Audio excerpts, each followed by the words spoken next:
हरे कृष्णा। सभी भक्तों का स्वागत करना चाहेंगे हमारे शुक्रवार के 12वें अध्याय के प्रवचन श्रृंखला में। प्रारंभ करते हैं प्रार्थना से। प्रपन्न पारिजाताय स्तोत्रवेत्रैकपाणये ज्ञानमुद्राय कृष्णाय गीतामृतदुहे नमः। ओम अज्ञानतिमिरान्धस्य ज्ञानाञ्जनशलाकया चक्षुरोन्मीलितं येन तस्मै श्रीगुरवे नमः। नमः ओम विष्णुपादाय कृष्णप्रेष्ठाय भूतले श्रीमते भक्तिवेदान्त स्वामिन् इति नामिने। नमस्ते सारस्वते देवे गौरवाणी प्रचारिणे निर्विशेष शून्यवादी पाश्चात्य देशतारिणे। जय श्री कृष्ण चैतन्य प्रभो नित्यानंद श्री अद्वैत गदाधर श्रीवास आदि गौर भक्त वृंद। हरे कृष्ण कृष्ण कृष्ण हरे हरे, हरे राम राम राम हरे हरे। हरे कृष्णा।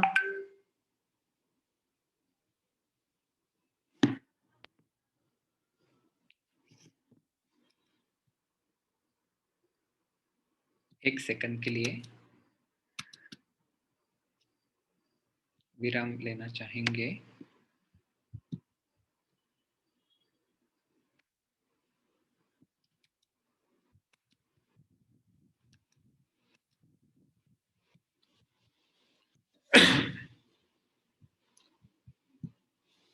तो पुनः एक बार सभी का स्वागत है। दशपुत्री माता जी, मैंने आपको अनम्यूट किया है। आपके स्क्रीन पे अनम्यूट। हरे कृष्णा प्रभु जी। हरे कृष्ण। दंडवत प्रणाम। हरे कृष्णा। तो जैसे हमने कहा था, पिछले बार भी हमारे आनंदी गौरी माता जी ने पठन किया था। आज हमारी शोभा दशपुत्री माता जी गीता का पठन करने वाली है, तो हम सब साथ में पठन करेंगे। यस माता जी। अथ द्वादशोऽध्यायः। अर्जुन उवाच एवं सततयुक्ताये। तुमचा आवाज बंद झाला माता जी। श्रीभगवानुवाच माता जी, आवाज बंद झाला होता। पहिल्यापासून सुरू करा, पहिल्या श्लोकापासून हळूहळू। एवं सततयुक्ताये भक्तास्त्वां पर्युपासते ये चाप्यक्षरमव्यक्तं तेषां के योगवित्तमाः। श्रीभगवानुवाच मय्यावेश्य मनो ये मां नित्ययुक्ता उपासते श्रद्धया परयोपेता ते मे युक्ततमा मताः। ये त्वक्षरम् अनिर्देशम् अव्यक्तं पर्युपासते सर्वत्र गमचिन्त्यं च कूटस्थम् अचलं ध्रुवम् सन्नियम्येन्द्रियग्रामं सर्वत्र समबुद्धयः ते प्राप्नुवन्ति माम् एव सर्वभूतहिते रताः। क्लेशो अधिकतरस्तेषाम् अव्यक्तासक्तचेतसाम् अव्यक्ता हि गतिर्दुःखम् देहवद्भिरवाप्यते। ये तु सर्वाणि कर्माणि मयि सन्न्यस्य मत्पराः अनन्येनैव योगेन मां ध्यायन्त उपासते तेषाम् अहं समुद्धर्ता मृत्युसंसारसागरात् भवामि न चिरात् पार्थ मय्यावेशितचेतसाम्। मय्येव मन आधस्त्व मयि बुद्धिं निवेशय निवसिष्यसि मय्येव अत ऊर्ध्वं न संशयः। अथ चित्तं समाधातुं न शक्नोषि मयि स्थिरम् अभ्यासयोगेन ततो मामिच्छाप्तुं धनञ्जय। अभ्यासेऽप्यसमर्थोऽसि मत्कर्म परमो भव मदर्थम् अपि कर्माणि कुर्वन् सिद्धिम् अवाप्स्यसि। अथैतदप्यशक्तोऽसि कर्तुम् मद्योगमाश्रितः सर्वकर्मफलत्यागं ततः कुरु यतात्मवान्। श्रेयो हि ज्ञानमभ्यासात् ज्ञानात् ध्यानं विशिष्यते ध्यानात् कर्मफलत्यागात् त्यागात् शान्तिरनन्तरम्। अद्वेष्टा सर्वभूतानां मैत्रः करुण एव च निर्ममो निरहंकार समदुःख सुखक्षमी सन्तुष्टः सततं योगी यतात्मा दृढनिश्चयः मय्यर्पितमनो बुद्धि यो मद्भक्तः स मे प्रियः यस्मान्नो द्विजते लोको लोकान्नो द्विजते च यः हर्षामर्षभयोद्वेगै मुक्तो यः स च मे प्रियः अनपेक्ष शुचिर्दक्ष उदासीनो गतव्यथ सर्वारंभ परित्यागी यो मद्भक्तः स मे प्रियः यो न रुष्यति न द्वेष्टि न शोचति न काङ्क्षति शुभाशुभ परित्यागी भक्तिमान्यः स मे प्रियः समशत्रौ च मित्रे च तथा मानापमानयोः शीतोष्ण सुख दुःखेषु समसंग विवर्जितः तुल्यनिन्दास्तुतिर्मौनी सन्तुष्टो येन केनचित् अनिकेतः स्थिरमति भक्तिमान् मे प्रियो नराः हेतु धर्मामृतमिदं यथोक्तं पर्युपासते श्रद्धाना मत्परमा भक्तास्तेतीव मे प्रियाः ओम तत्सदिति श्रीमद्भगवद्गीतासूपनिषत्सु ब्रह्म विद्यायां योगशास्त्रे श्रीकृष्णार्जुन संवादे भक्तियोगो नाम द्वादशोऽध्यायः श्रीकृष्णार्पणमस्तु।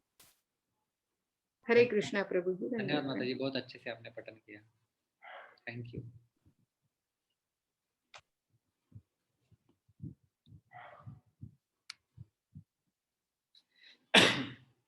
तो पिछली बार हमने छोटा सा रिकैप हम लेंगे, 2 श्लोकों के ऊपर चर्चा की थी, 18 और 19। समः शत्रौ च मित्रे च तथा मानापमानयोः शीतोष्ण सुख दुःखेषु समः संग विवर्जितः तुल्यनिन्दास्तुतिर्मौनी सन्तुष्टो येन केनचित् अनिकेतः स्थिरमतिः भक्तिमान् मे प्रियो नरः। और हमने देखा था किस प्रकार से दोनों श्लोक मिलके 9 लक्षणों को भगवान बताए थे। भक्तिमान में प्रियो नरः, ऐसा जो भक्तिमान है जिसमें ये लक्षण है वो मुझे प्रिय है। तो सर्वप्रथम भगवान ने बताया था समः शत्रौ च मित्रे च, तो सर्वत्र समान बुद्धि या सर्वत्र समबुद्धि भगवत बुद्धि होने के कारण जो भगवान का उन्नत भक्त है वो सबको एक ही दृष्टि से देखता है और फिर उसके नज़र में शत्रु है और ये मेरा मित्र है ऐसा भेद नहीं होता है। और इसके लिए उदाहरण हमने देखा था, जैसे दिया ये नहीं सोचता कि जिस व्यक्ति ने मुझे जलाया है उसको ही मैं प्रकाश दूंगा, दूसरे को नहीं दूंगा। वृक्ष कभी ये नहीं सोचता कि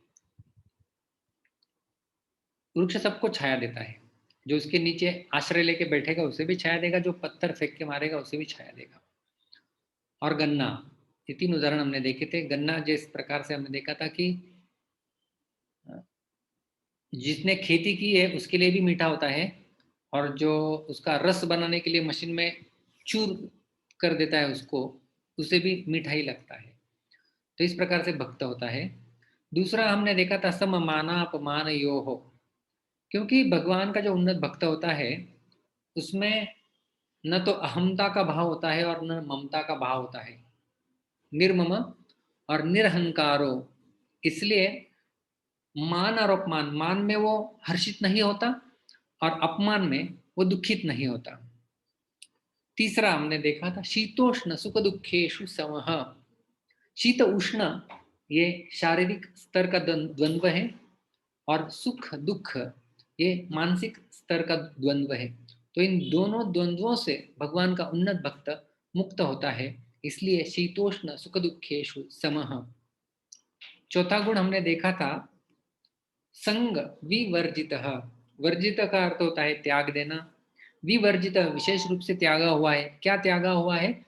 संग विवर्जित। संग के 2 अर्थ हमने देखे थे, एक है आसक्ति और दूसरा होता है असत संगति, बैड एसोसिएशन। तो दोनों को उसने त्याग कर दिया है। 5वां हमने देखा था तुल्य निंदा स्तुति ही। कोई उसके निंदा भी करे या कोई उसकी स्तुति भी करे, उसके ऊपर कुछ असर नहीं होता, वो है वो उन्नत भक्त। 6ठा गुण हमने देखा था मौनी। और इसमें हमने एक संकल्पना भी स्पष्ट की थी, किस प्रकार से शब्द अनुवाद होते हैं और भाव अनुवाद होते हैं। शब्द का मौन शब्द का अर्थ यदि देखा जाए तो शांत बैठना ऐसा होता है वास्तविक शाब्दिक अर्थ शब्दानुवाद। लेकिन हमें भावानुवाद को ज्यादा महत्व देना चाहिए, जो श्रील प्रभुपाद जी ने भी अपने भगवत गीता में किया हुआ है। तो मौन का अर्थ यहाँ पर दो हमने देखे थे। एक है संयत वाक, जिसने जिसने वाणी के ऊपर नियंत्रण प्राप्त कर लिया है। और हमने गीता के 17वें अध्याय के 15-16 श्लोक में भी देखा था कि भगवान श्री कृष्ण मौन को मन की तपस्या में बताते हैं, न कि वाणी की तपस्या में। और दूसरा अर्थ हमने देखा था मननशील, जो सदैव मनन चिंतन करता रहता है भगवान को कैसे प्रसन्न किया जाए उसका, वो है मौनी। सातवां हमने देखा था संतुष्टो ये न के नचित, जिस किसी भी परिस्थिति में रखा जाए उसमें वो संतुष्ट रहता है, क्योंकि वो भगवान में अपने आप को संतुष्टि महसूस करता है। और उसे संतुष्टि के लिए या आनंद के लिए बाहर के किसी वस्तु व्यक्ति घटना परिस्थिति की आवश्यकताएं नहीं रहती। अनिकेत, यहाँ पर भी हमने देखा था शब्दानुवाद भाव अनुवाद। अनिकेत अर्थ है कि जिसका कोई घर नहीं होता है। निकेत का अर्थ होता है घर, जिसका कोई घर नहीं है। तो क्या यह अर्थ हुआ कि भगवान का भक्त का कोई घर नहीं होता है? जी नहीं। तो यहाँ पर श्रील प्रभुपाद जी ने जो तात्पर्य में बताया था उससे हमने देखा था कि वो कभी पेड़ के नीचे भी रह सकता है जैसे षड गोस्वामी, और कभी ऊंचे महल में भी रह सकता है जैसे युधिष्ठिर महाराज, अम्बरीश महाराज आदि। लेकिन कहीं पर भी उसकी आसक्ति नहीं बनी रहती है, वो है अनिकेत। और नवा और आखिरी मुद्दा हमने देखा था स्थिर मति ही, उसकी मति स्थिर होती है क्योंकि वो तो कामना रहित होता है और सदैव भगवान की प्रसन्नता के बारे में सोचता है, इसलिए स्थिर मति ही। तो इस प्रकार से हमने 18 और 19वां श्लोक देखा था। उसके साथ साथ हमने एक ये भी मुद्दा देखा था कि 8, 9, 10, 11 जो 4 श्लोक है गीता के 12वें अध्याय के, इनमें भगवान श्री कृष्ण ने कुछ करने के लिए कहा है। 8वें श्लोक में कहते हैं मय्येव मन आदत स्व मयि बुद्धि निवेशय निवसिष्यसि मय्येव अत ऊर्ध्वं न संशय। अपना मन और बुद्धि मुझ में लगाओ। यदि वैसा नहीं कर सकते तो अथ चित्तं समाधातुं न शक्नोषि मयि स्थिरम् अभ्यास योगेन ततो माम इच्छाप्तुं धनंजय। यदि वो नहीं कर सकते तो आप क्या करो, अभ्यास करने का प्रयास करो। अभ्यास योग की विधि के बारे में हमने विस्तार से चर्चा की थी। यदि वो भी नहीं कर सकते तो अभ्यासेप्य समर्थोसी मत कर्म परमो भव मदर्थमपि कर्माणि कुर्वन् सिद्धिम् अवाप्स्यसि। 10वां श्लोक। अथैतदप्य शक्तोसी कर्तुं मद्योगमाश्रितः सर्वकर्म फलत्याग ततः कुर्यात्मवान्। 11वां श्लोक। तो ऐसे 8, 9, 10 ये नहीं कर सकते तो ये करो, ये नहीं कर सकते तो ये करो, ऐसे बताया था। और 13 से लेके 19 तक हमने देखा था कि किस प्रकार से कौन मुझे प्रिय है उसके लक्षण भगवान श्री कृष्ण बताते हैं। तो 13-14 में मिलके 12 गुण, 15वें में 6 गुण, 16वें में 6 गुण, 17वें में 5 गुण और 18-19 में हमने देखा अभी भी 9 गुण। तो कुल मिला के 38 गुणों की भगवान श्री कृष्ण ने चर्चा की है। और जैसे मैंने कहा कि 8वें श्लोक में जो भगवान बताते हैं कि ये करो, उसके लक्षण 13-14 में मिलते हैं। ये नहीं कर सकते तो क्या करो, 9वां श्लोक का पालन करो। 9वें श्लोक में जो लोग 9वें श्लोक का पालन करते हैं उनके लक्षण 15वें श्लोक में मिलते हैं। तो इस प्रकार से कौन जो पालन करता है उसका रिस्पेक्टिव, उसका जो है वो गुणों का वर्णन भगवान कृष्ण करते हैं। और मेरे लिए कर्म करो, तो ये 11वां श्लोक कर्म फल का त्याग की भावना से। तो इसके बारे में अधिक जानकारी यहाँ पर भगवान कृष्ण बताते हैं और 17 से 19 इन 3 श्लोकों में इनका वर्णन आता है। कई गुणों की पुनरावृत्ति होती है, तो हमने देखा एक तो है कि पुनरावृत्ति नहीं है क्योंकि प्रकरण भेद है, अलग प्रकरण चालू हो रहा है। 13वें 14 में संतुष्ट आपको ऊपर भी मिलेगा, संतुष्ट आपको नीचे भी मिलता है। तो कई लोग बोलते हैं कि ऐसा क्यों रिपीट क्यों किया गया है, तो उसका उत्तर है एक तो है कि प्रकरण भेद, कि प्रकरण अलग हो रहा है, ये अलग भक्तों के लक्षण है, ये अलग है, ये अलग है, ये अलग है। और दूसरा हमने देखा कि पुनरावृत्ति बल्ले विद्याभूषण क्या लिखते हैं अपने टीका में कि पुनरावृत्ति का उद्देश्य इन गुणों को की महान दुर्लभता को दिखाना है। कितने दुर्लभ है ये गुण। हम भी जब देखते हैं इन गुणों को चर्चा करते हैं तो कई भक्तों के मन में प्रश्न आता है कि अरे ये मुझ में कब आएगा, इतना दुर्लभ है ये गुण। तो इस प्रकार से हमने चर्चा की थी और आज हम हमारे आखिरी श्लोक के ऊपर आ पहुंचे हैं। तो 13 से 19 पूरे श्लोक की श्रृंखला एक प्रकरण था, उसमें भगवान को प्रिय होने वाले भक्तों के 38 गुण हमने देखे थे। और फिर अभी कौन जो है वो भगवान को सबसे अधिक प्रिय है, क्या आप सुनने के लिए तैयार है? तो कौन सबसे अधिक प्रिय है भगवान को, ये भगवान कृष्ण अभी इस 20वें श्लोक में 12वें अध्याय के अंतिम श्लोक में हमें बताने जा रहे हैं। ये तु धर्मामृतमिदं यथोक्तं पर्युपासते श्रद्धाना मत्परमा भक्तास्ते अतीव मे प्रियाः। तो हम लोग पद विभाग और संधि देखेंगे। जय श्री जननी माता जी, मैंने आपको अनम्यूट किया है। हरे कृष्ण प्रभु जी, दंडवत प्रणाम। आपने इसी के लिए हाथ ऊपर किया हुआ है ना? जी जी जी। अच्छा, तो हम बहुत आसान श्लोक है और एक एक शब्द को हम लोग उच्चारण करेंगे दो दो बार, और अधोरेखांकित शब्द है तो उसकी संधि होके वो श्लोक में आ जाता है। सब मेरे पीछे बोलिए। ये ये ये ये तू तू तू तू धर्मामृतम धर्मामृतम धर्मामृतम धर्मामृतम इदम इदम इदम इदम यथा यथा यथा यथा उक्तम उक्तम उक्तम उक्तम संधि हो जाती है। यथोक्तम यथोक्तम पर्युपासते पर्युपासते पर्युपासते पर्युपासते श्रद्धानाः श्रद्धाना श्रद्धानाः श्रद्धानाः मत्परमाः मत्परमाः मत्परमाः। मत्परमाः। तो यहाँ पर विसर्ग लिखा गया है, वास्तव में संधि हो जाती है, ऊपर जाके विसर्ग का लोप हो जाता है, लोप शाकल्य से, इस नियम के अनुसार। भक्ताः भक्ताः भक्ताः भक्ताः ते ते ते ते अतीव अतीव अतीव अतीव संधियुक्त शब्द बनता है। भक्तास्तेतीव भक्तास्तेतीव।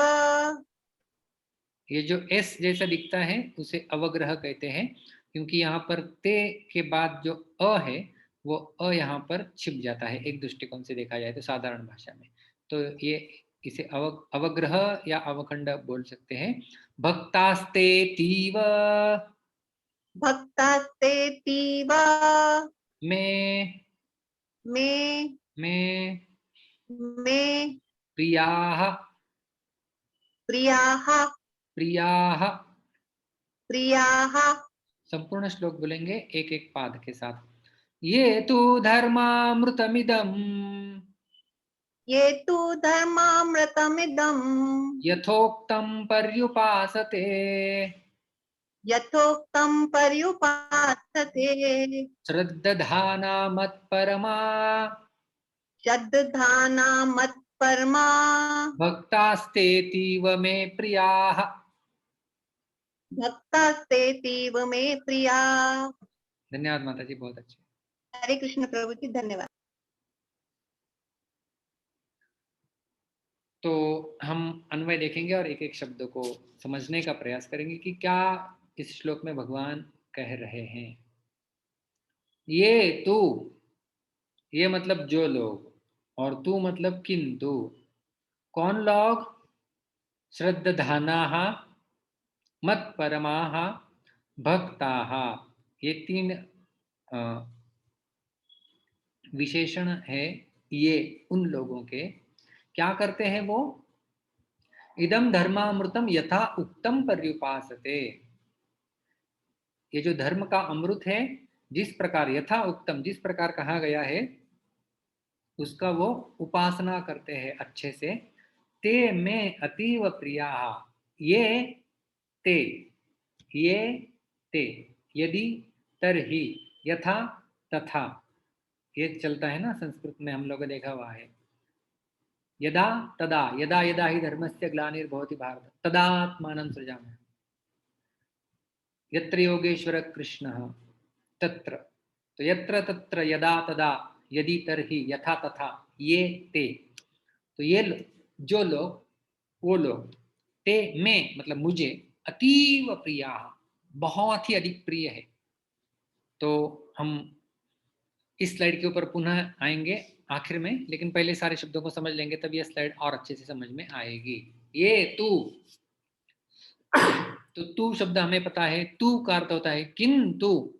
इस पद का प्रयोग प्रकरण को अलग करने के लिए किया जाता है। उदाहरण देता हूं कि आपने जो सब्जी बनाई है वो बहुत अच्छी है, किंतु, मतलब अभी जो है वो सब कुछ अच्छा चल रहा था, जब किंतु बोला जाएगा तो उसके बाद कुछ अलग आएगा, किंतु नमक थोड़ा सा कम है। आपने ये बहुत अच्छा दिया, लेकिन, तो लेकिन, किंतु, परंतु जो है वो विषय में परिवर्तन लाने के लिए हम लोग प्रयोग करते हैं हमारे साधारण व्यवहार में भी। उसी प्रकार से भगवान श्री कृष्ण भी यहाँ पर तू शब्द का प्रयोग करते हैं। प्रकरण अलग होने जा रहा है अभी। तू, किंतु, ये कौन है? ये पद उन परम श्रद्धालु भगवत परायण साधकों के लिए आया हुआ है जो सिद्ध भक्तों के लक्षणों को आदर्श मानकर साधन करते हैं। तो जो 13 से 19 श्लोक तक हमने जो सिद्ध भक्तों के लक्षण देखे, आप देख सकते हैं यहाँ पर नीले अक्षर में इंगित किया गया हुआ है सिद्ध भक्त, और दूसरा होता है साधक भक्त। तो जो सारे लक्षण हमने देखे, तो हम जहां कहां पर भक्त देखते हैं, हम कहते हैं अरे इसमें तो ये गुण नहीं है, मतलब ये भक्त कैसे हो गया? अरे भाई वो साधक भक्त है, सिद्ध भक्त नहीं है। तो जो सिद्ध भक्तों के लक्षण भगवान श्री कृष्ण ने 13वें श्लोक से लेकर 19वें श्लोक तक दिए थे, वो सारे सिद्ध भक्तों के लक्षण है। और साधक क्या करता है? साधक जो है वो उन भक्तों के लक्षणों को आदर्श मानकर अपना साधन भक्ति करता रहता है कि मुझे भी इन गुणों को अपने आप में विकसित करना है। ये उसकी साधना होती है। तो उन लक्षणों को आदर्श मान के वो साधन करता है, इसलिए वो हो गया साधक। साधक वो है जो साधन करे, और साधन की परिपूर्णता जिसे प्राप्त हो गई है वो है सिद्ध। तो एक है सिद्ध भक्त, दूसरा है साधन भक्त। तो अभी तक प्रकरण चल रहा था सिद्ध भक्तों का, अभी भगवान बता रहे हैं साधक भक्त के बारे में। ये तू शब्द के द्वारा भगवान बताते हैं कि किंतु वे लोग क्या करते हैं? क्या करते हैं ये लोग? इदम धर्मामृतम, धर्म रूपी अमृत। अभी कौन सा धर्म रूपी अमृत माना जाए? तो जो पहले कहे गए जो लक्षण है, 38 लक्षण 13वें श्लोक से लेके 19वें श्लोक तक, उन लक्षणों के समुदाय के धर्ममय होने से तथा उसमें साधन विरोधी कोई बात न होने से उसे धर्मामृत या धर्म्यामृत संज्ञा दी गई है। तो धर्म रूपी अमृत क्या है? जैसे समुद्र का मंथन करके जब अमृत निकला जाता है तो वो बहुत थोड़ा सा होता है ना। कलश में समुद्र की मात्रा कितनी अधिक होती है, लेकिन जो कलश में अमृत आता है वो बहुत छोटा, थोड़ी मात्रा में होता है। उसी प्रकार से संपूर्ण भगवत गीता यदि सागर के समान है, तो उसमें इस ये जो संवाद है कृष्ण और अर्जुन इनके बीच में अभी अभी हुआ है, उसे अमृत की तुलना की गई है। और कैसा अमृत? धर्म रूपी अमृत, मतलब इसमें अधर्म की एक बूंद भी नहीं है, कंडेंस्ड धर्म। इसलिए धर्म रूपी अमृत, क्योंकि साधन विरोधी मतलब अधर्म की तो कोई बात है ही नहीं, इसलिए उसे धर्मामृत संज्ञा दी है। आप यदि अलग अलग गीता के संस्करण खोल के देखेंगे तो इस श्लोक में आपको मुझे किसी ने प्रश्न भी ये पूछा था कि कई जगह पर गीताओं में धर्मामृत शब्द मिलता है, कई जगह पर धर्म्यामृत शब्द मिलता है। तो दोनों वास्तव में एक ही है। श्रीधर स्वामी अपने टीका में लिखते हैं कि केचित धर्म्य अपि उक्तम, कुछ लोग धर्म्य भी उच्चारण करते हैं और कुछ लोग धर्म भी उच्चारण करते हैं। तो आपको यदि गीता में गीता में आप देखे होंगे, कुछ लोगों को तो समझ में भी नहीं आता होगा कि ये कुछ अलग दिया गया है। जो लोग ध्यान पूर्वक एक एक अक्षर को देखते हैं उनको समझ में आ जाता है कि, तो पाठ भेद इसे कहा जाता है। क्या कहते हैं इसे? पाठ भेद। तो शब्द का अर्थ एक ही होता है, उसको अलग तरीके से लिखा जाता है। तो फिर गीता अलग हो गई ऐसा कुछ अर्थ नहीं है उसका। दोनों शब्द प्रामाणिक है, जो आपको उच्चारण करना है कर सकते हैं। तो श्रील प्रभुपाद जी ने जो शब्दों का प्रयोग किया गया है उसी को हम लोग हमारे श्लोकों में लिखे हुए हैं। तो यदि आप गीता प्रेस की गीता खोल के देखेंगे तो उसमें आपको धर्म्यामृत ये शब्द मिलेगा। तो यह धर्मामृत है, लेकिन दोनों श्रीधर स्वामी खुद लिखते हैं अपनी टीका में कि दोनों एक ही है। तो क्या है धर्मामृत, ये समझना ज्यादा महत्वपूर्ण है। तो धर्मामृत मतलब अभी तक जो अमृतमयी गुणों के बारे में भगवान श्री कृष्ण ने अर्जुन को ज्ञान दिया, बताया था, वो है धर्म का अमृत। और उस अमृत का क्या करता है कोई व्यक्ति? यथा उक्तम पर्युपासते। यथा उक्तम का अर्थ होता है जिस प्रकार से कहा गया है। यथा मतलब जैसे, उक्तम कहा गया है। जैसे हम लोग ना भगवान उवाच, अर्जुन उवाच, तो उवाच का ही ये रूप है अलग।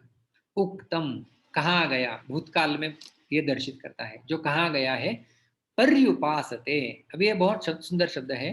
पर्युपासते ये कैसे बनता है? परि अधिक उपासते।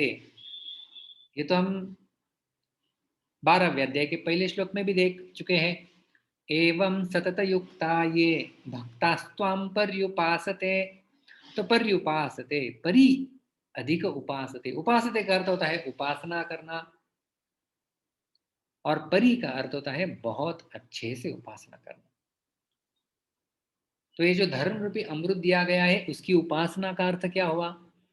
एक अर्थ तो ये है कि उसे पढ़ना, उसका स्मरण करना, चिंतन करना, ये उसका उपासना हो गया।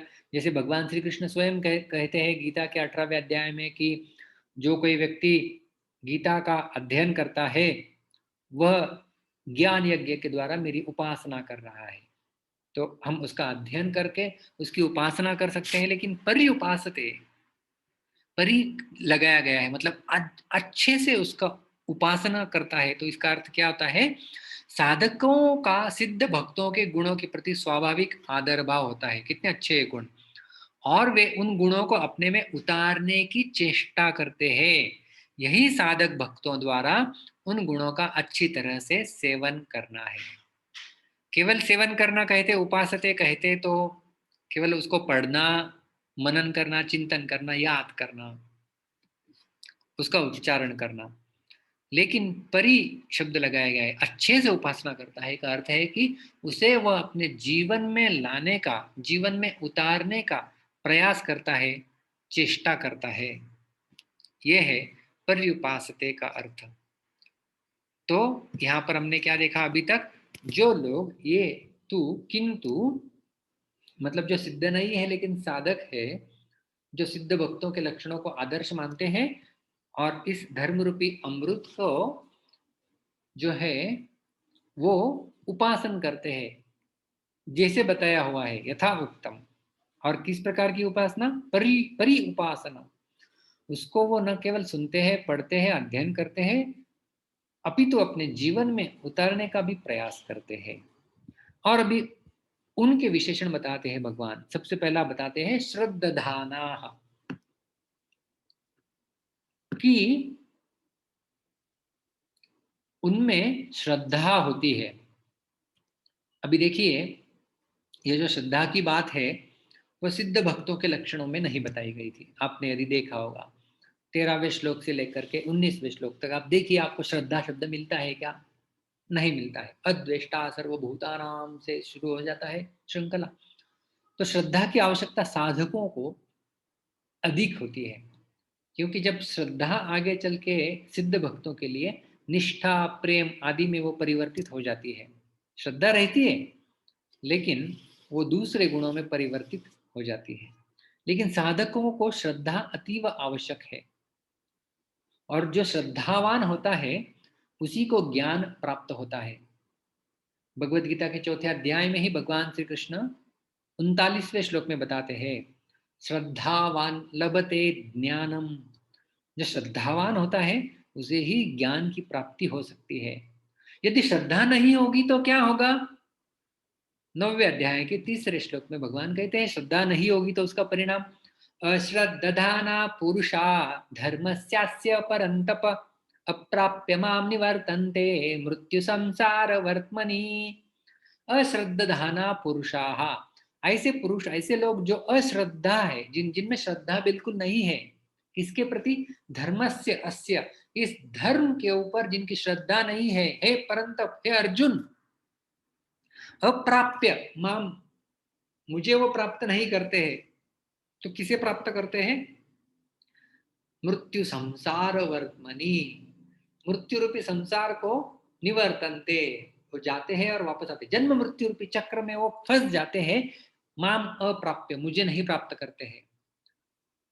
तो इसका अर्थ हम समझ सकते हैं कि जिसमें श्रद्धा है वो भगवान को प्राप्त करने के लिए पात्र बन जाता है। मैं पुनः दोहराता हूं, जिस व्यक्ति में श्रद्धा है वो भगवान के धाम जाने के लिए पात्र बन जाता है। तो ये है श्रद्धा। तो इसलिए भगवान कृष्ण पहला जो गुण बता रहे हैं साधक का, वो है श्रद्धा, श्रद्धाना। और बहुवचन में प्रयोग किया गया है, मतलब ऐसे बहुत सारे साधक, एक साधक ही कोई ऐसा होगा ऐसे नहीं, बहुत सारे साधक। तो यदि श्रद्धा है, अश्रद्धाना, श्रद्धा नहीं है इस धर्म के मार्ग के ऊपर, तो मुझे नहीं प्राप्त किया जा सकता। तो भगवान को प्राप्त करने के लिए पात्रता है पहली श्रद्धा। और ये श्रद्धा किसके ऊपर? श्रद्धाना। तो हम लोग देख सकते हैं, सर्वप्रथम भगवान में श्रद्धा, भगवान में श्रद्धा होना, कि भगवान, सर्वप्रथम तो भगवान का अस्तित्व है, भगवान मेरे रक्षक है, भगवान मेरे पालक है, भगवान सर्वे सर्वा है, भगवान सबसे श्रेष्ठ है, भगवान सर्वाकर्षक है, सारे जीवों के परम नियंता है, भगवान परम भोक्ता है। ये श्रद्धा, भगवान में श्रद्धा। और दूसरा, भगवान ने बताए हुए मार्ग पर श्रद्धा, कि अभी जो बता रहे हैं भगवान, जैसे वो धर्म का,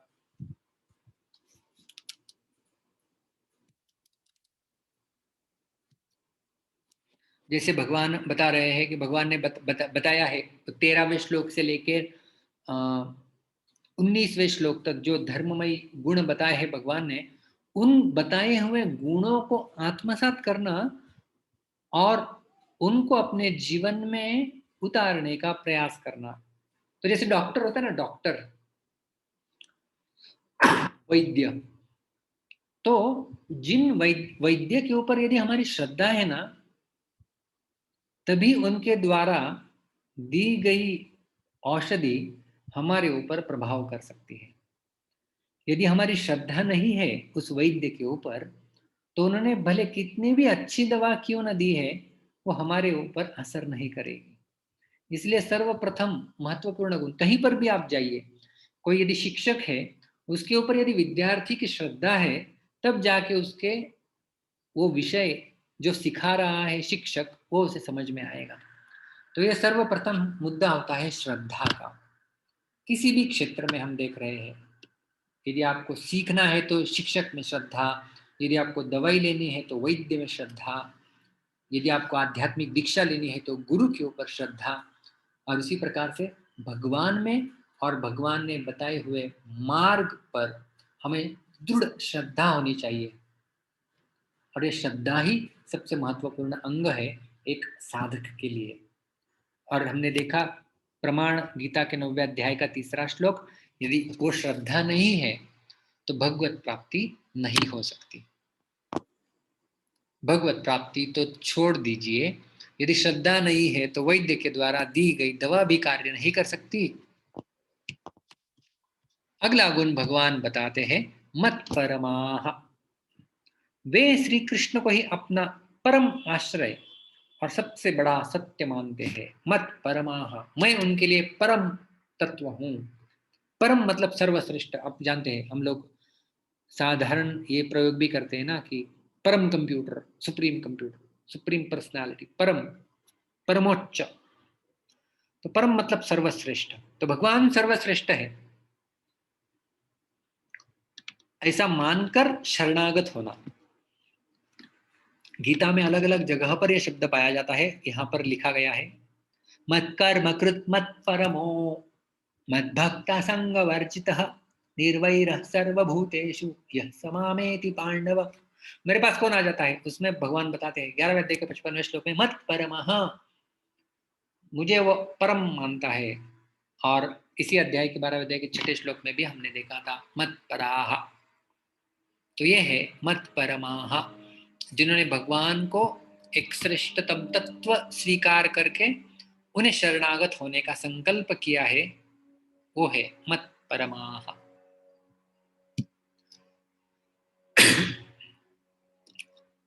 और खास करके इसकी आवश्यकता भक्ति योग में अधिक होती है। भक्ति योग में भगवत परायणता मुख्य है। भगवत परायण होने पर भगवत कृपा से अपने आप साधन होता है और साधन के विघ्नों का नाश भी होता है।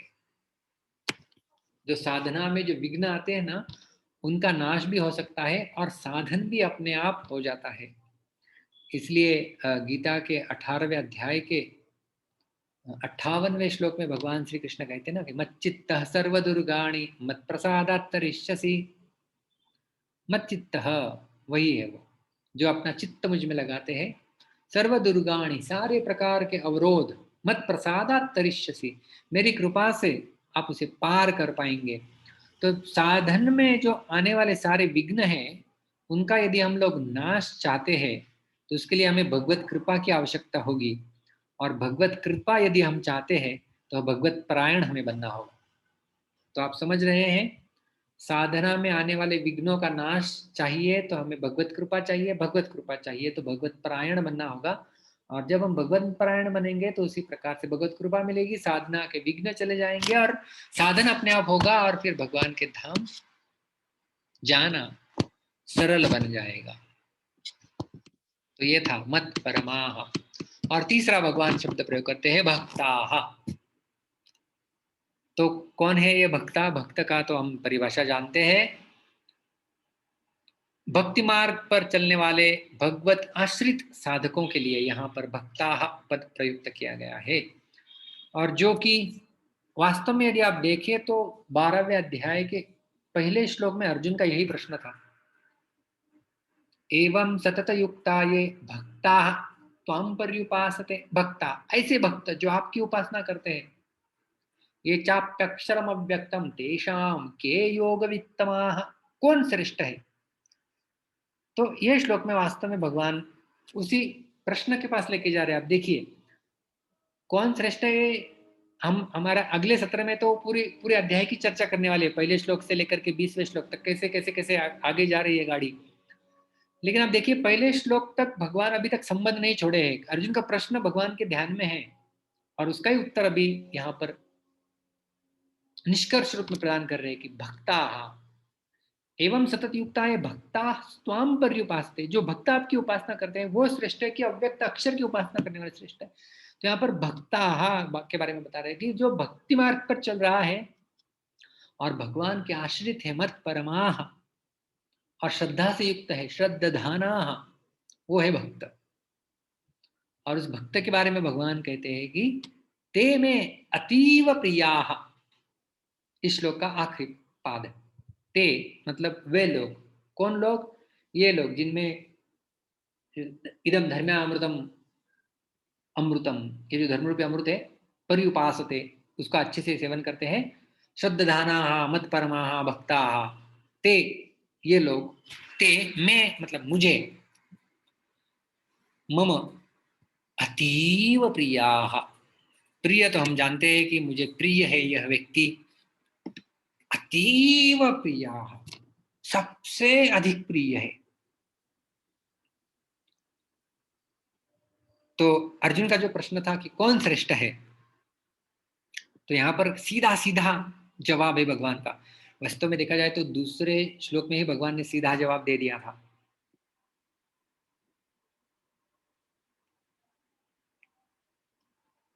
और यहाँ पर भी भगवान श्री कृष्ण सीधे सीधे ही जवाब दे रहे, ते में अतीव, वो मुझे सबसे अधिक प्रिय है।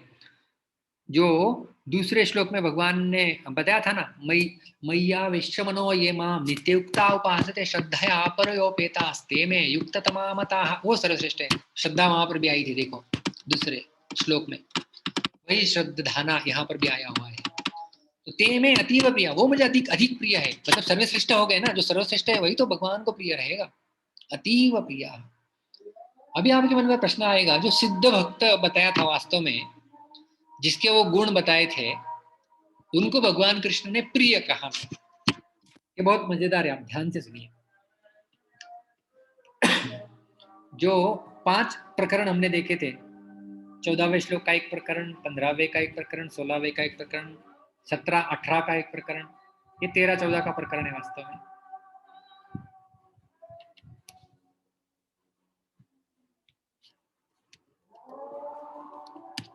ये 13, 14 का प्रकरण है, 15वां, 16वां, 17वां और ये 18, 19 का प्रकरण है। तो इस प्रकार से यदि आप देखें तो ये प्रकरण 1, 2, 3, 4, 5 प्रकरण देखे थे और भगवान के भक्तों के लक्षण बताए थे, गुण बताए थे। तो यो मद भक्तः समे प्रियः यह सच में प्रियः, यो मद भक्तः समे प्रियः भक्तिमान्य समे प्रियः भक्तिमान में प्रियो नरः। वही भगवान कह रहे कि वो मुझे प्रिय है, वो मुझे प्रिय, प्रिय के बारे में कहा गया है कि नहीं? लेकिन ये 20वें श्लोक में ऐसा क्या हो गया कि भगवान कह रहे कि ते में अतीव प्रिय, मुझे सबसे अधिक प्रिय है। अरे भाई, जो जो भक्त है जिनमें इतने सारे गुण हैं वो आपको प्रिय है, ठीक है, यहां तक तो ठीक है। लेकिन जिसमें ये गुण नहीं है, साधक, लेकिन केवल धर्म्यामृतमिदं यथोक्तम पर्युपासते, केवल वो उपासना करता है, इसे अमृत मानकर अपने जीवन में उतारने का प्रयास करता है, वो आपको अतीव प्रिय कैसे हो गया, है कि नहीं? बुद्धि को चकरा देने वाला प्रश्न। सिद्ध भक्त प्रिय और साधक अति प्रिय, वारे वाह। भगवान यदि कहते कि ये देखो मेरा सिद्ध भक्त वो मुझे अति प्रिय है, लेकिन ये साधक जो डगमगा रहा है, भक्ति का प्रयास कर रहा है, वो मुझे प्रिय है, लेकिन अतीव प्रिय वो है सिद्ध, ऐसा नहीं कह रहे भगवान। यहाँ पे उल्टी बात चल रही है। हम कहेंगे गंगा उल्टी कैसे बहने लगी कि सिद्ध भक्तों को प्रिय कहा गया है? ये सारा प्रूफ है यहाँ पर सामने, 13 से 19वें श्लोक तक सब जगह प्रिय।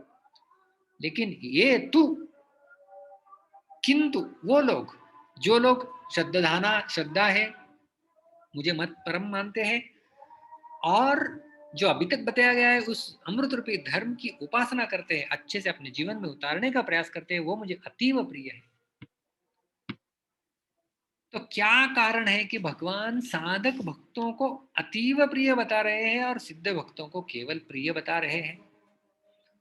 तो 3 कारण बताए जाते हैं और ये बहुत ही आशादायी कारण है।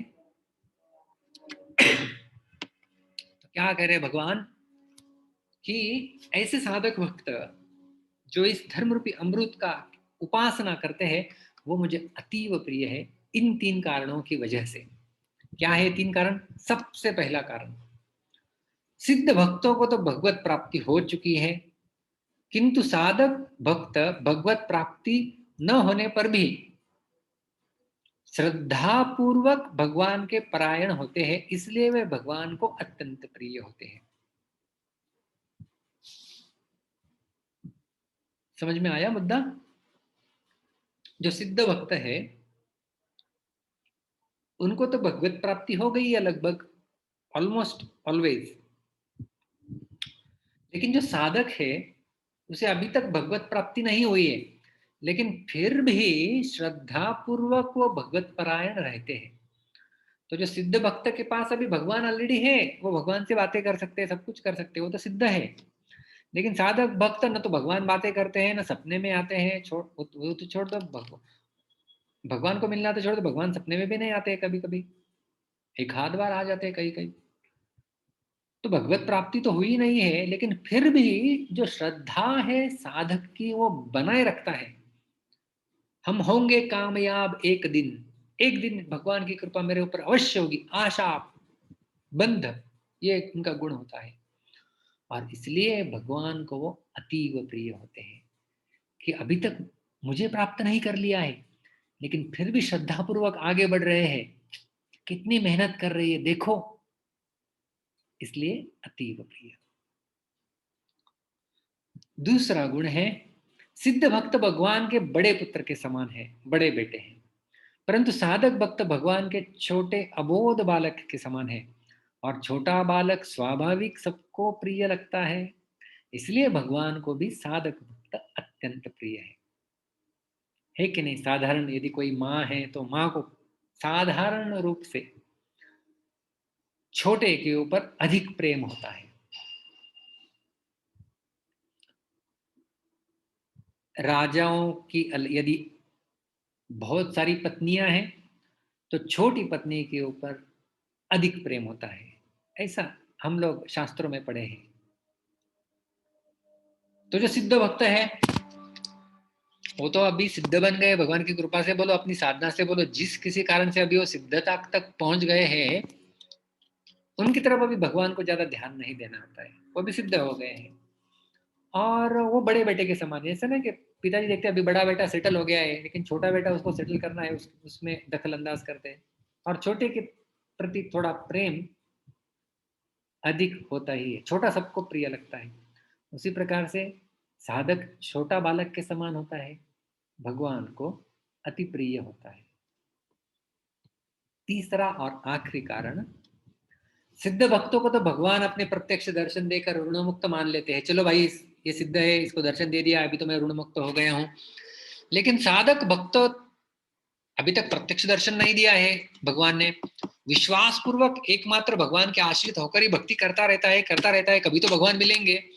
अतः उनको अभी तक भगवान के प्रत्यक्ष दर्शन न देने के कारण भगवान अपने को उनका ऋणी मानते हैं, और इसलिए अपना अत्यंत प्रिय कहते हैं कि अभी तक मेरा दर्शन इसको देना बाकी है। ये साधक भक्त कलियुग के 21वीं सदी में कोरोना काल में घर पे बैठ के 12वां अध्याय ध्यान पूर्वक श्रवण कर रहा है, इसको मुझे अभी तक दर्शन देना बाकी है, भगवान सोचते रहते हैं और अति प्रिय मानते हैं उसे।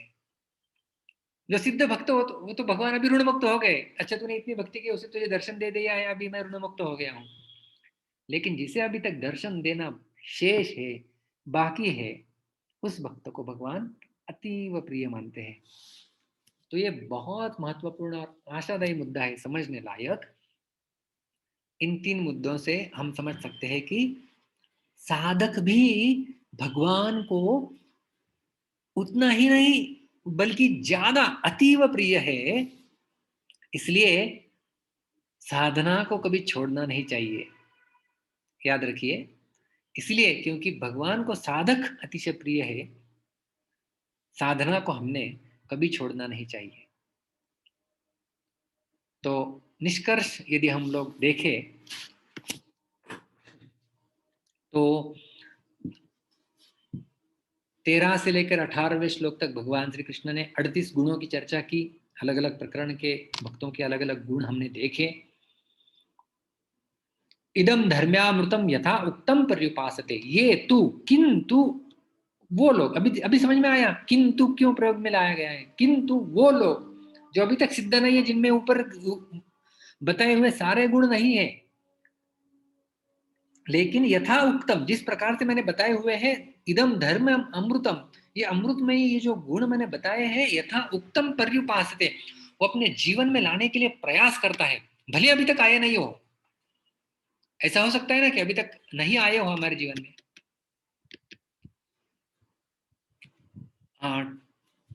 ठीक है कि अद्वेष्टा, किसी के प्रति द्वेष नहीं होता है, वो गुण अभी तक आया नहीं है। करुणा हृदय में सब बद्धजीवों के प्रति अभी तक आई नहीं है, लेकिन निष्ठुर तो नहीं होना चाहिए, अकरुणा तो नहीं होनी चाहिए। तो ये है बिल्कुल करुणा प्राप्त हुई और ये है बिल्कुल करुणा नहीं प्राप्त हुई है। तो हमारा प्रवास तो जारी है, हम लोग अकरुणा से सकरुणा की ओर प्रस्थान कर रहे हैं, वो है साधक। तो यथा उत्तम पर्युपासते, उसको आदर्श मान के, क्या आदर्श हमें पता है, उसको आदर्श मान के हमारे जीवन में उसका आचरण और पालन करता है, वो है परि उपासते। किंतु वो साधक किस प्रकार के, जो श्रद्धाना, जिनमें श्रद्धा है। और हमने देखा साधकों के लिए श्रद्धा अतीव महत्वपूर्ण है, श्रद्धा से ही सब कुछ आता है। श्रद्धावान लभते ज्ञानम, चौथा अध्याय 39वां श्लोक, और 9वां अध्याय 3रा श्लोक, अश्रद्धाना पुरुषा धर्मस्यास्य परंतप अप्राप्य मां निवर्तन्ते मृत्यु संसार वर्तमनि, वो वापिस पुनर्जन्म को प्राप्त हो जाएगा, मुझे प्राप्त नहीं करेगा यदि श्रद्धा नहीं है तो। और हमने देखा किस प्रकार से डॉक्टर की दवाई, शिक्षक के द्वारा दी गई विद्या, ये सब हमें हमारे ऊपर लागू हो सकता है जब हमें हमारे अंदर श्रद्धा है उनके प्रति। मत परमाह, जिन्होंने मुझे मतलब भगवान को सर्वश्रेष्ठ मान रखा है और उन्हें शरणागति स्वीकार की है, भक्ताहा, ऐसे भक्त, ते में, वो मुझे अतीव प्रिय, सबसे अधिक प्रिय है। और हमने इस आखिर में देखा कि किंतु वे लोग, ये तू, किंतु मतलब बाकी सब लोग तो प्रिय है, लेकिन ये लोग अतीव प्रिय है। किंतु आपने जो सब्जी बनाई बहुत अच्छी है, किंतु पहले से भी अच्छी बनी हुई। तो किंतु मतलब प्रकरण भेद, कुछ अलग बता रहे हैं। तो अभी तक जो बताया वो तो प्रिय है, हमने देखा सब प्रिय है, 13 से लेकर 19 तक सारे प्रिय है, लेकिन ते में अतीव प्रिय, वो साधक भक्त मुझे अति प्रिय है। 3 कारणों की वजह से हमने देखा क्यों अतीव प्रिय शब्द का प्रयोग करते हैं भगवान। क्योंकि सिद्ध भक्तों को भगवत प्राप्ति हो चुकी है, साधक अभी तक भगवत प्राप्ति नहीं हुई है, लेकिन श्रद्धा पूर्वक साधन करने में भगवत परायण होकर लगा हुआ है। फल अभी तक मिला नहीं है, लेकिन फिर भी कार्य कर रहा है।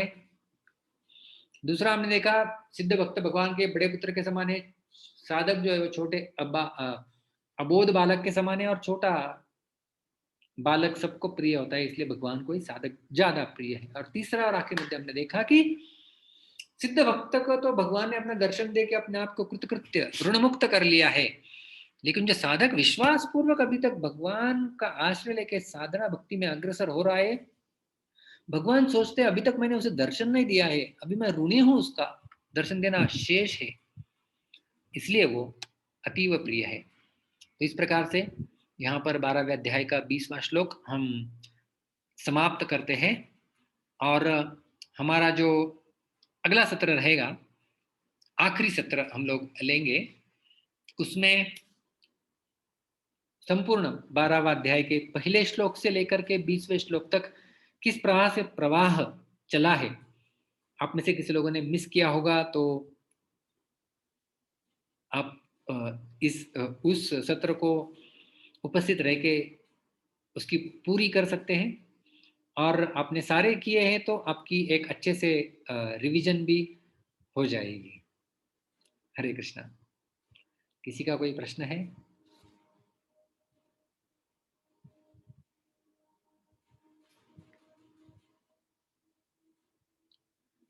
क्या भगवान भी अपने भक्तों को कर्जदार महसूस करते हैं? भगवान अपने आप को, यस, ऋणी, ऋणी का अर्थ वही है कि मुझे अभी तक इसका ऋण चुकता करना है, ये इतना कर रहा है मेरे लिए, साधना कर रहा है, बहुत कुछ कर रहा है, मेरे द्वारा बहुत कुछ करना बाकी है। किसी ने पूछा है कि हम लोग जो डॉक्यूमेंट शेयर करते हैं वो आपको कहाँ मिलेंगे, तो आप यदि व्हाट्सएप ग्रुप में संलग्न है तो व्हाट्सएप ग्रुप में, हमारा ग्रुप डिस्क्रिप्शन में ही अभी तक हुए सारे वीडियो और जो हम लोग नोट्स शेयर करते हैं गूगल ड्राइव पे, सबका लिंक दिया गया है, वहां से आप उसे प्राप्त कर सकते हैं। यस पुनीता माता जी, मैंने आपको अनम्यूट किया है। हरे कृष्ण प्रभु जी, दंडवत प्रणाम। यस माता जी, हरे कृष्णा। सबसे पहले तो प्रभु जी 12वां अध्याय बहुत अच्छी तरह से समझाया है, धन्यवाद प्रभु, थैंक यू। और दूसरा मेरा Thank you. 12वां अध्याय से सवाल नहीं है प्रभु जी, एक खाली मन का सवाल है कि जो बोलते हैं कर्म फल और कृपा फल, दोनों में फर्क क्या है प्रभु जी? और रात को शयन भगवान को हम लोग शयन कराते हैं, तभी कौन सा श्लोक बोलने का? ये 2 प्रश्न है प्रभु आज में। तो एक आपने सबसे पहले जो बोला कि एक है हमारी साधना, जो हम लोग कर्म करते हैं, मतलब साधना करते हैं, और दूसरा है कृपा। तो दोनों दोनों आवश्यक है। साधना करने के बाद ही कृपा मिलती है।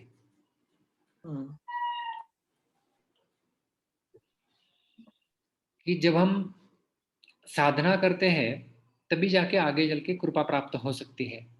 यदि जैसे ना विद्यार्थी पढ़ाई करेगा अच्छे से तो उसे अच्छे नंबर मिलेंगे। केवल बिना पढ़ाई किए वो सोचेगा कि मुझे कुछ नंबर मिल जाएंगे, तो नहीं मिलेंगे। तो भगवान के ऊपर आश्रित रह के हमारी साधना करना, और फिर आगे जाके भगवान की कृपा प्राप्त होगी तो वो कृपा सिद्ध भक्त हम लोग बन सकते हैं। ठीक है। और जो दूसरा प्रश्न है आपका, भगवान को सुलाते समय कौन से मंत्र बोलते हैं, तो उसके लिए आपके घर पे विग्रह कौन से है उसके ऊपर आधारित है। बाल कृष्ण है प्रभु जी। हाँ, तो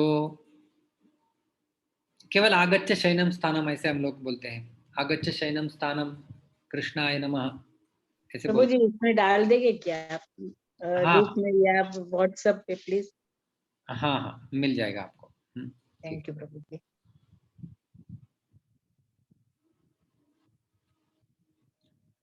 यस, जय श्री जननी माता जी, मैंने आपको अनम्यूट किया है।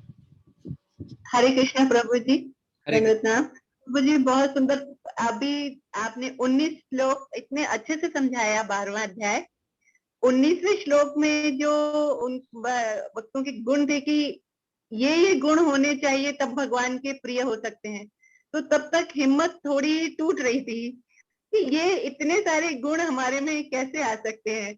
लेकिन जो आज का ये लास्ट श्लोक आपने इतने अच्छे से एक्सप्लेन किया, और उससे मतलब जो साधना में उत्साह और ज्यादा बढ़ गया है। और प्रभु जी बस आशीर्वाद दीजिए कि हम और उस साधना से और अच्छे से कर पाए और हम भगवान के अति प्रिय हो पाए, क्योंकि उससे हिम्मत आ गई कि हमारे लिए भी कोई स्कोप है। बहुत ज्यादा होप्स है हमारे लिए, क्योंकि साधक भगवान को ज्यादा प्रिय है, और उसके प्रूफ भी हमने देखे 3 कारणों से, है ना। तो धन्यवाद प्रभु, बहुत बहुत धन्यवाद आप। हरे कृष्णा, हरे कृष्णा। हरे कृष्णा कौन है? मैंने आपको अनम्यूट किया है। हरे कृष्ण प्रभु जी, मेरा जो प्रश्न था उसका उत्तर आप दे चुके हैं। अच्छा, हो गया है, ओके। जी, हरि बोल। हरे कृष्णा।